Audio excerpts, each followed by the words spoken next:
Bismillahirrahmanirrahim. Assalomu alaykum musulmon birodarlar. Mana Eron bilan Isroilda o'rtasida urushga tez bo'lib qo'zg'alib turadi. Unga o'zi Isroil boshlaydi, keyin voydot Amerikada akada men yordamlashib beramiz, u kelib nima bilan o'zining samolyotlar bilan bombalab ketaveradi. Bunga javob berishni o'ylab ham ko'rishmasdi. Hozirgi mahalda endi nimaga Eron tomoniga qarashdan avval ko'p o'ylanib, keyin hujum qilsaymi yo'qmi, bu hali foydalimi ziyonlimi deb o'ylaydigan bo'lib qoldi. Shu biz uchun juda katta bir so'zli xabar desak ham bo'ladi. Eron bu bizning nazarimizda shiyalar. Ular bizdan emas deb o'rganib qo'yganmiz. Yo'q. U bizdan bo'lmasa ham bizni dushmanimizning dushmani. Dushmaningning dushmani bo'lsa, seni do'sting bo'ladi deyilgan. Sababi u dushmaningga doim zarar yetkazib turishga harakat qiladi. Shu tufayli allaqancha bir nima bilan dushmaningning nimasi kesiladi, bunday chasiyatda quvvati. Ayniqsa hozirgi mahalda buni Eron borgan sari kuchayib boryapti. Borgan sari, u kuchaygan sari Isroilda qaltiroq chiqyapti. Bu turishda yaqinda bizga yetib oladi. Endi avvalgidek biz Eronga o'zimiz hukmimizni o'tkaza olmaymiz deb qaltirash boshlandi. Qaranglar. Bundan qancha yil o'tariga 12 kun urush bo'lganda shunda kechasi kelib qo'qqisdan hujum qilib, o'sha nimalari, jasuslari hamma joyda ko'rsatib turgan ekan. O'sha mahalda olimlardan qanchasini o'ldirdi. Generallar o'ldi. O'sha qaysi uyda tunayotganini ham aniq ko'rsatib bergan ekan jasuslar. O'sha bilan urganda Eron allaqancha katta ziyon tortib qoldi. Lekin darhol javob qaytardi. Raketa bilan uruvdi, qarang, mutahamchilikda. Shunaqa bizga hujum qilyapti deb Amerikaga shikoyat qilib, Amerika ham yetib kelib o'zini B2 degan samolyoti borda, juda qimmat samolyot. 2 milliard mikin turadi shu bitta samolyot o'zi. Uni nimada radarlarga tushishi ham qiyin. Keyin atomli bombasini ham tashiy oladigan samolyot. Shu bilan kelib Eronda haligi atom nima deydi, mana bu uran chiqaradigan, atom bomba qilish mumkin bo'lgan material tayyorlaydigan zavodini shundan bombalab ketgan edi. Hozir endi bular Eronda yo'q qilishni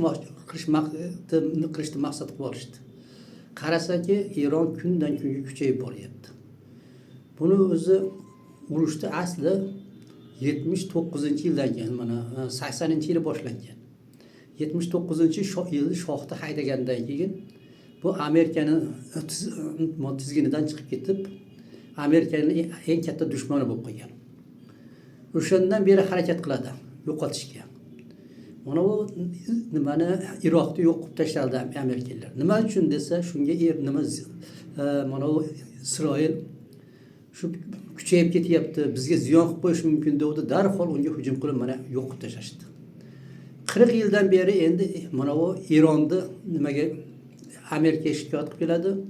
Bular 1 yildan keyin atomli bombasi bo'lib qoladi. Undan keyin bular yovuz odamlar. Ular o'ta mehribon nima ekan, yaxshi odamlar ekan. Atomli bombasini ishlatib olish mumkin. Shuning uchun chiqarmasdan turib buni yo'q qilib tashlaylik deganda. Shunga harakat qilishyapti. Qilishdi. Eronga juda katta zarbalar berib turishdi. Lekin har bir zarbadan keyin ikkinchi marta zarba berganda avvalgidek kuchligini bera olmadi. Eron ham o'zini mana shu nima qiladi, himoyasiga juda katta pul sarfladi. Shu tufayli mana yurtda qiyinchilik boshlanib qoldi. Bu nimada bu bilasizlar, Amerikaning samolyotlarining eng yaxshilarini Isroilga birinchi beradi, o'zidan avval yangi chiqqan. Hozirgi Isroil samolyotlari juda kuchli samolyotlar. O'shalar bilan bombalab nimaga Eronga ko'p ziyon yetkazib qo'yapti. Lekin unga qarshi kurashishga hozir Eronda kuch yetmay turibdi. Endi albatta hozir samolyotlarni ura olmaydigan, hozir ham endi hammasini qaytarishga iloji yo'q Eronga. Lekin raketasilarni yaxshilab chiqarib qo'ydi. Endi raketani nima Isroil to'sa olmaydigan bo'lib qoldi. Hali temir gumbazini g'alvir qilib tashladi mana bu Eronda raketalari. Shuning uchun endi hujum qilgani qo'rqib qoldi. Shunday qo'rqdiki, ilgari xohlaganda hujum qilardi. Endi nima deyishni boshladi. Eron agar bizga birinchi bo'lib hujum qiladigan bo'lsa, unga qattiq zarba beramiz deb. Ko'rdinglarmi? Ilgari nima demas, birinchi zarba beradi deb deyishmas. Umuman nima zarba bera olmaydi deb turardi-da. Eronni mana endi hozir qo'rqib qoldi. Endi qachondan beri shu Amerikaga yalinib tezda shuni yo'qotib bergin deyapti. Amerika ham nimaga yuragi betlamayapti. Sababi mana bu nimani atrofida, Eronda atrofida Amerikaning ko'p bazalari bor. Ular o'sha mana bu musulmon davlatlar hammasi shu nimaga Isroilga nimalayda bundaychasi aytganda qanjiqlari desa ham bo'ladi. O'shasi hammasi nimaga xizmat qiladi? Yahudiga. O'shada Qatar bor, Oman bor, mana bu Birlashgan Arablar Amirligi, Saudiya, mana bu Iordaniya, Qatar hammasi o'sha nimaga Isroilga xizmat qiladiganlar. Shularni qo'rib turish uchun o'shaga Amerika o'zining bazalarini qurgan. U bazalar bo'lsa o'sha mamlakatlarda ichida. Qatarda haligi nimasi haligi nima deb qo'yadi? Dengizda ashirin ketayotgan qismida nimani mana u Amerikani Isroilda kemalari bemalol yuradi. Keyin shu aerodromlar bor. Ularda hammasini deyarli Amerikaniki, lekin Angliya, Isroil egallab turadi. Shular qachon bo'lsa kerak bo'lsa shu musulmon davlatlarga yordam beradi. Nima uchun, nima qara qildi? Bu mana bu Eron hujum qilmasin deb. Sababi mana bu nimani ishkalari bor. Saudiyani nima neft chiqaradigan. O'sha neft chiqargan neftlarini asosan Amerika sotib oladi.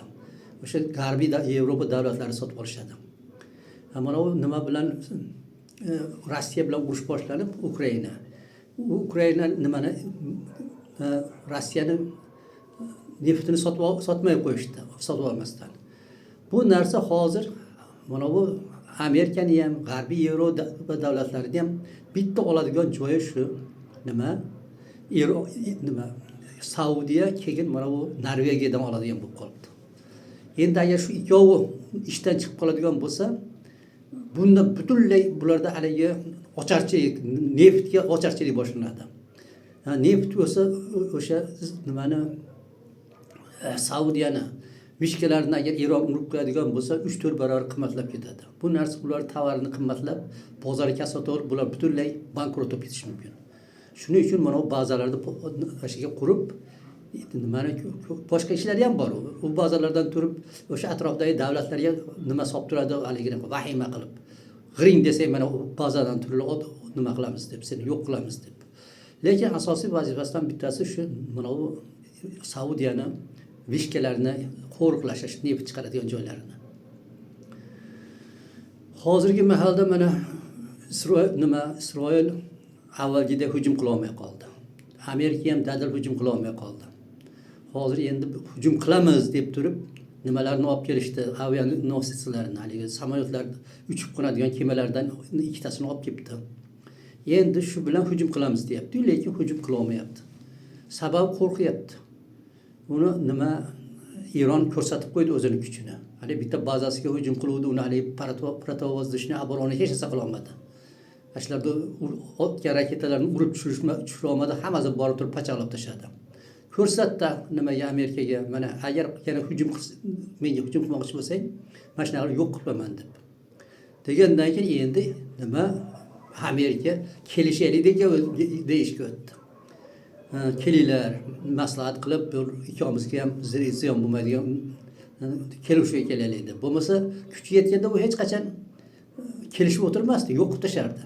Bu nimani ko'rsatdi desa, Eronning nimasi raketalari endi Amerikaning ham kuchi yetadigan bo'lib qoldi, Isroilga ham kuchi yetadigan bo'lib qoldi. Shuning uchun Amerika mana nimalarni kemalarni olib kelib qo'ydi, yana kemalarni olib kelyapti, lekin urush boshlanmayapti. Qachon bo'lsa aytayaptiki, mana Eron yaxshilikcha kelishuvga kelsa, nima kelishdik bo'lmasa urushamiz deydi, urusholmayapti. Sababi qarasaki Amerika allaqancha nima Eron allaqancha oldiga o'tib qolibdi. Shunga hozir endi urushni boshlaymiz deb turishibdi. Agar urush boshlanib qolsa, bu yerda kim yutishi aniq emas. Amerika yutadimi yo nimami, Eronmi? Kuchlar tenglashib qolgan. Agar urush boshlanmasa, demak Amerika yutkizibdi. Qo'rqqan kuchi yetmagani uchun to'xtagan bo'ladi. Bu juda katta yaxshi xabar. Shunga endi Eronga duo qilib turaylik, Alloh quvvat bersin.